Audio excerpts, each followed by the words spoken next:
Hi, let's start with lab 22. This is a very special lab, or I can say scenario based lab. Do you have a 2 ISP? If yes, how you will deal with the NAT in the Palo Alto? Dual ISP source NAT scenario. Okay, how to configure, how to deal. Now consider we have our primary default route pointing towards the ISP A and secondary default route having matrix 15 towards the ISP B.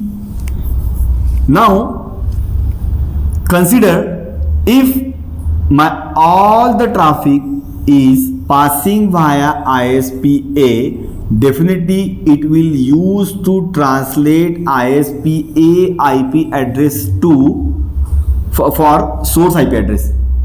Right, correct? If this link go down, what will happen? Firewall automatically perform the NAT for source IP address with ISP B pool or ISP B interface. So how many security policy would require and how many NAT policy would require? Security policy perspective, definitely you would require only one security policy, right? From zone LAN and to zone LAN to zone ISP A and ISP B. Why? Because both the service provider interfaces belongs to the different zone. If these two interface will be in the same zone, still you would require the one security policy. In this case also you would require the one policy. Why? Because in the security policy you can call multiple zone as a destination zone. But the problem with NAT, why? Because when you will configure the NAT, you can configure one interface and one destination zone at the time, at a one time only. You can configure the any destination interface, but what about the zone? At the time only you can call one destination interface, destination zone. Here both the service provider is in the different zone. Now consider if you have a two interface is in the same zone, then still you have to configure two NAT policy. Why? Because in the translated packet, when you select the source NAT and the interface option, at the time only one interface you can call under translated packet. Do you want to see it? Okay, let's go, guys. The prerequisite for this video is lab number 14, 15, 16, 17, 18, 19, 20, 21 and 21. Okay, so go to your firewall. You can see all the interfaces configured. Go to the NAT policy. Okay, and the NAT policy, add policy, and here you can define the name, internet access ISP A.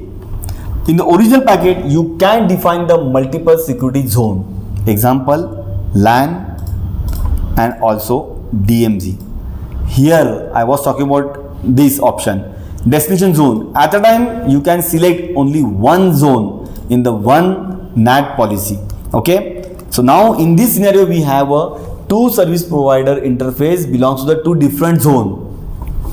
Even though they are in the same zone, still you have to create two. I will tell you later, not now. Okay. So destination zone is my ISP A. Destination interface, either you can select the any or single interface. And now both the service provider terminate on the different physical interface. So here I will select the 1/1 service any, source address whatever DMZ and LAN, destination address internet. Here under translated packet, select the dynamic IP and port, and here you can see the interface address. and here you can select only at a time one single interface, whether it is a physical, whether it is a VLAN, whether it is a sub interface, whatever, only you can select a one interface, right? Even though both the interface belongs to the same zone, consider this belongs to the same zone name untrust, right? So in the security policy, in the NAT policy, in the original packet, you can define the untrust over here, but when you select the interface, no choice. That is the reason you will require the two NAT policy over here. The first policy as a primary policy and second policy as a backup policy or fallback policy. Okay, consider add, then internet access ISP B, original packet from LAN from DMZ, so the destination zone ISP B, destination interface Ethernet 1/2, service any, okay fine, source address any, destination address any, original packet, dynamic IP and port, select the interface address, select the ISP B interface Ethernet 1/2 and ISP B IP address 2.1.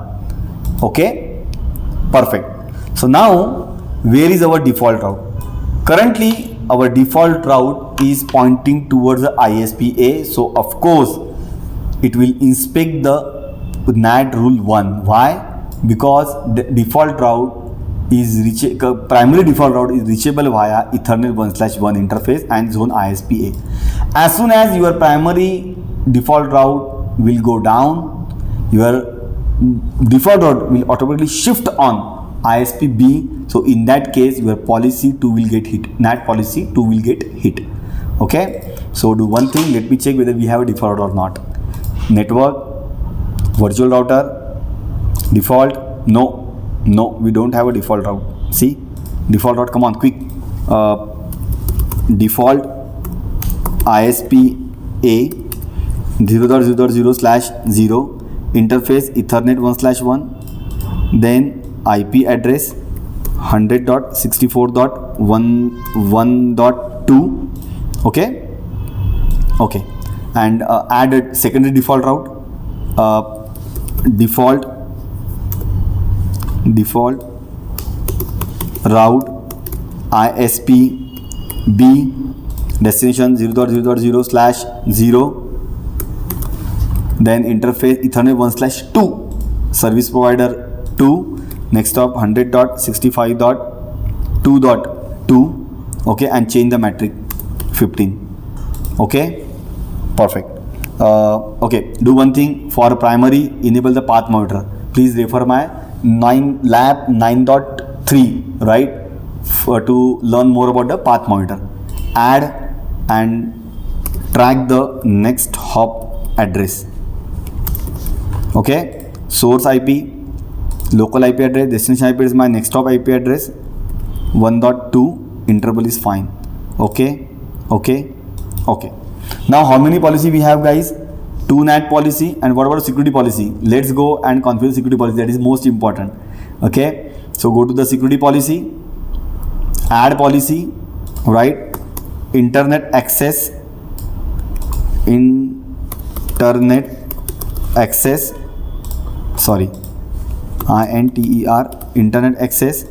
source zone, multiple zone, LAN and DMZ, source address, LAN and DMZ subnet, destination zone is both ISP A, ISP B. Do not configure the 2 separate security rule, guys, please. Application, any, and action allow login at session end. Okay, and now commit the configuration. Commit successful. Okay, let's go and initiate the traffic. Okay, so go to the PC1, okay, and ping 8.8.8.8. Yes, I am able to ping. Okay, go to the monitor and see the NAT policy. it will take time. It will take time. Which is the hit count? Oh yes, great. Yeah. So now my source is LAN, destination ISP A. Why? Because default route is pointing towards the ISP A. My source IP address is now getting NAT with the 100.64.1.1. Okay, do one thing. Go to the policy, and NAT policy. You will see the hit count, right, on your first rule. See 5 hit count, right? And currently 0 hit count on secondary policy. Why? Because secondary policy is not yet evaluated. It will not, because default route is pointing towards your ISP A. How do I see? Go to the network, virtual router, more runtime, and you can see your default route pointing towards the Ethernet 1/1. Okay. Now do one thing. Shut down the interface. What will happen? Your path monitor will fail and traffic will move on the ISP B. Okay. So go to your service provider router, ISP router. Okay. Enable interface fast Ethernet 0/0. Shut down. Okay. What will happen now? Go to the your ping, machine ping -T. Okay. Oh, request timed out. Why? Because my default route is not yet failover on the ISP B. It will, don't worry. Okay. Mean the time, go to your routing table, more runtime, and see in the forwarding table I can see, right guys, in the forwarding table, right, I can see the next stop and exit interface via ISP B only. Okay, so look at my I can able to ping. Go to the monitor logs, monitor, and you can see your destination interface is 1/2 now. See, LAN ISP B zone, same source IP 10.1.10.11, and it is been NAT with ISP B IP address 100.65.1.3 and exit interface Ethernet 1/2. Clear, right? Okay, what will happen? Okay, go to the policy and look at your hit count on a secondary policy. See here, you can see the 53 hit count now. Okay, so this is all about the NAT scenario where you have a 2 service provider. Make sure guys, even though both the service provider belongs to the same zone, still you have to create the 2 NAT policy. Why? Because in the translated packet at a one time only you can select the one interface. Clear? Okay, do one thing, no shut down your interface, so that what will happen after 2 minutes,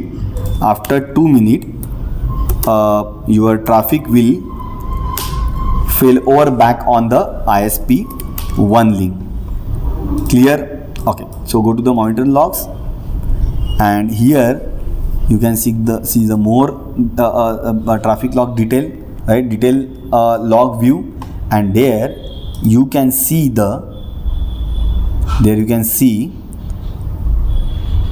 the translation. Okay, so source IP 10.1.10.11 is getting NAT with 100.65.2.1. Here also you can see in the detail. Okay, and now if you want to see the current result, PC1 still it is pinging, right? Up arrow, show path monitor. Yes, it is successful, right? Path is restored, but it will take time to reinstall the primary route into the route table. Perfect. Okay, so policy, security policy, no need to configure the 2 security policy. Why? Because in the security policy we have an option, right, to select the multiple zone. In the security policy we never call the interface, we always call the source zone and a destination zone. But in the NAT policy right? We always call the interface as well as the zone both. Clear? Okay, so go back and see. Still 29 seconds. You have to wait. It will take time. Okay, and one more thing, guys. In the time, you can see the hit count on the security policy as well. 201 hit count because we are continuously pinging. Okay, yeah. NAT policy. See, the hit count for statement number 2 is 214. Clear? Okay, go back to the interface. Yeah, it is up now. Okay, now go to the logs, monitor logs, and you can see the again Ethernet 1/1 interface as an exit interface. What about the ping, Prasad? Yes, it's continuously pinging. We can see it in the logs. Yeah, see, here is the logs. Interface, egress interface, Ethernet 1/1, and source NAT IP address 100.64.1.1. Clear about this scenario? If you have any query, please connect with us or you can add into the comment. Thank you so much. Bye bye.